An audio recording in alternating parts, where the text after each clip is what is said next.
Resnikov from VT1 Gym, Gracie Vermaita in Sydney. We're located in Chatswood.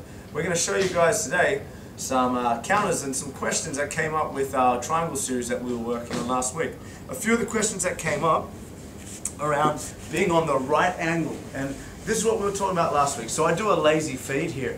If I go straight to this, a lot of the time big guys will just pummel straight past my guard, okay?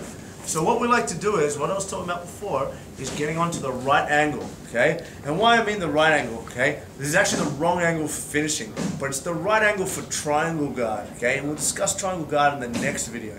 Right now we want to talk about finishing it from here. Now, so what they were saying last week was this. Say for example, Chris makes posture here. Now I was saying last week what we can do is, we're going to put our feet up in the air, bring our knees down, and pull his arm across. Now they were saying you can't finish from here.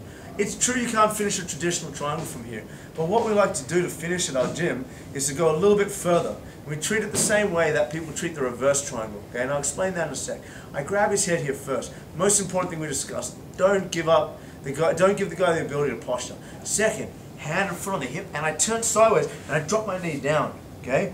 Now instead of choking with my thigh, I drop my knee down here, I swing my leg up and lift my hip up, and I go sideways on him here. Now, I'm using my belly button to apply pressure on the one side, and the other side my shin pulls in, and I squeeze here. It's even tighter than the normal one. You've got to play with it a little in order to stop it being a neck crank, okay? But you really want to bring your shin across here so that the calf is on his neck instead of your hamstring, okay? On the other side here, I lift my hip up and turn my hips so that my belly is pushing his shoulder straight through his neck, okay? Everybody thinks once I get to here, they can just grab the leg and escape. And if you stay here too long, they will escape. The big mistake is people try to come back to here. He pins my knee here, he can't do it. So what is, I go with him and I drop the knee down, okay? Controlling the head. I throw my leg over his shoulder and I push my belly button in. Now all I'm going to do is this, okay? I'm going to grab his head here, I'm going to pull, and I push my hips forward while my heel drives backwards in a circle here. Boom. It's not very pleasant. Okay guys? So you just got to be a little bit careful with the neck crank, okay? You just need to play with the angle a little bit. One more time for you guys. Oh, I pop it, lazy triangle. He starts posturing. I lift my hips up and I pull my knees to the ground.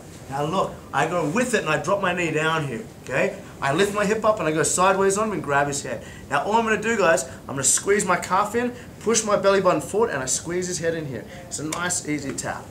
Cool, guys? So that's the first thing we're talking about, okay? So when you get caught in that angle, instead of trying to resist back, the guy expects you to try to re-pummel for the triangle.